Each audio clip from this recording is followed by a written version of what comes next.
Hi, everyone. Welcome back.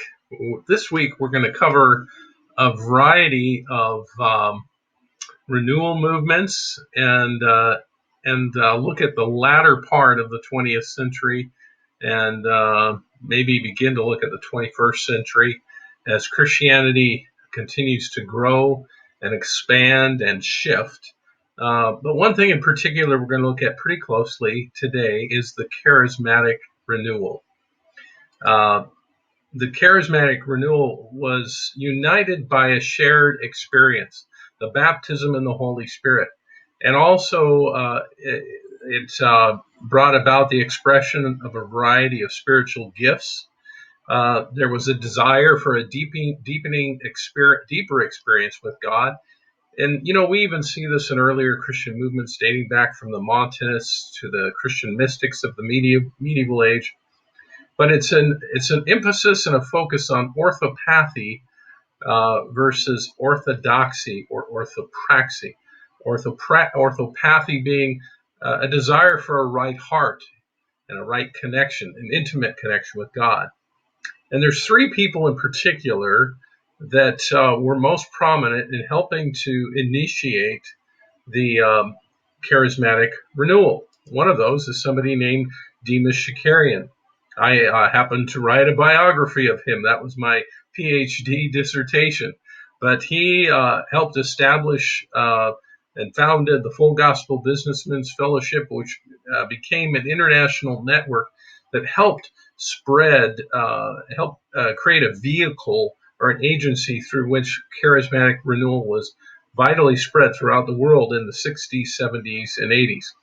And here, once again, and hopefully for the very last time, I'll bring up the Kardashians again, because one of the Kardashian actually ancestors, their great great grandfather, was Demas Shakarian's pastor, and also one of the Kardashian or the Kardashian patriarch, Robert Kardashian, almost married Demas Shakarian's daughter. So there is again a connection between those two families.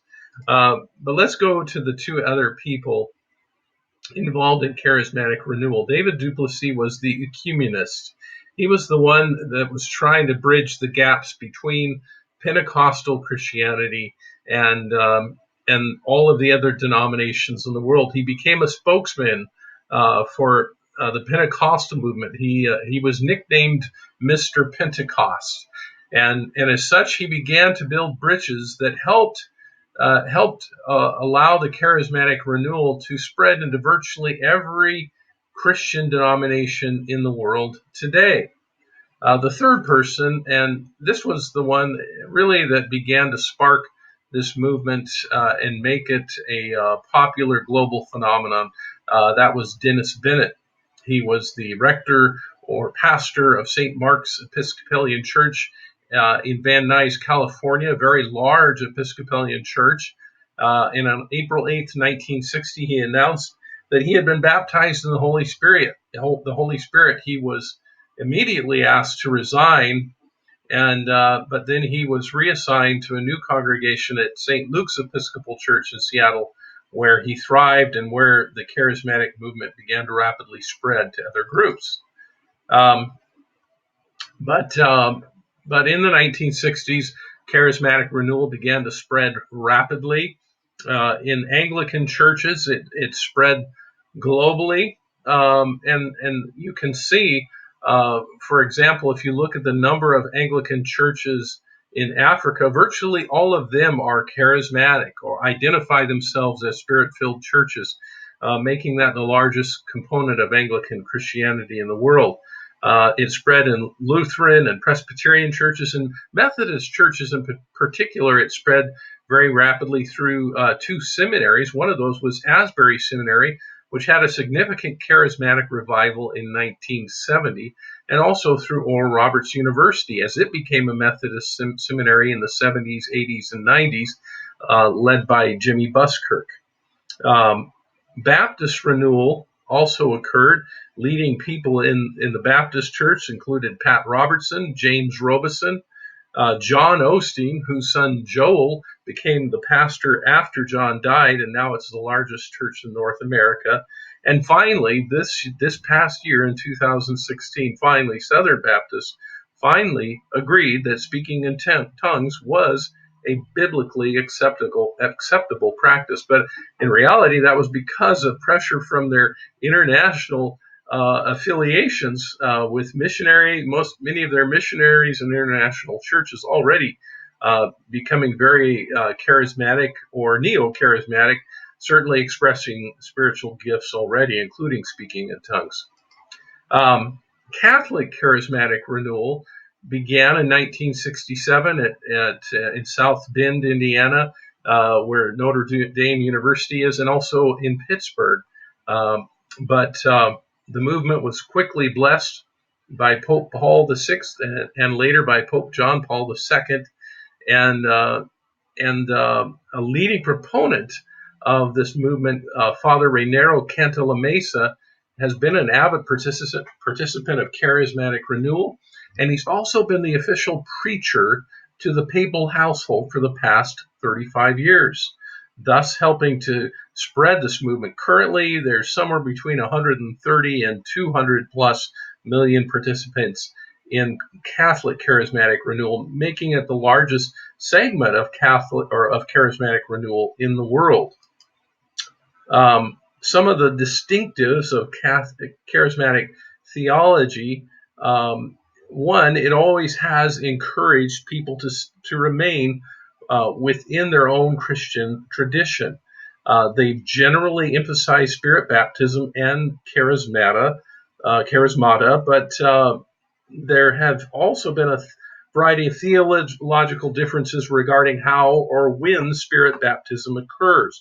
Wesleyan traditions generally have used spirit baptism as a third work of grace after salvation and generally after a second work of sanctification. Baptist and Reformed traditions have generally viewed spirit baptism as separate from conversion and water baptism. Some restorationist groups have viewed spirit baptism occurring simultaneously with water baptism. Catholic charismatics have generally viewed spirit baptism as occurring at conversion, but that the charismatic renewal is a renewed or empowered, fresh touch of the Spirit upon an individual. The interesting thing is, there's examples of spirit baptism occurring in a variety of ways in the book of Acts, actually in all the ways that I've mentioned. So you see already, if you're trying to create a biblical theological distinctive for spirit baptism, it's reflected in a variety of different ways. With charismatic groups, generally speaking, the prerequisite of glossolalia was less of a requirement for spirit baptism, but it was still and still is a very vital part of charismatic Christianity. But interestingly, the variety of traditions that came together in this movement brought some challenges, and some of those challenges included those from holiness traditions and those from lifestyles that the holiness people generally categorize some of these other groups as sipping saints, referring to their particular freedom to occasionally drink alcohol. A great story that I heard recently related to that regarded a French and U.S. Pentecostal leader within the denomination I'm actually ordained with. I'm ordained with the Assemblies of God, and one of the leading members of the U.S.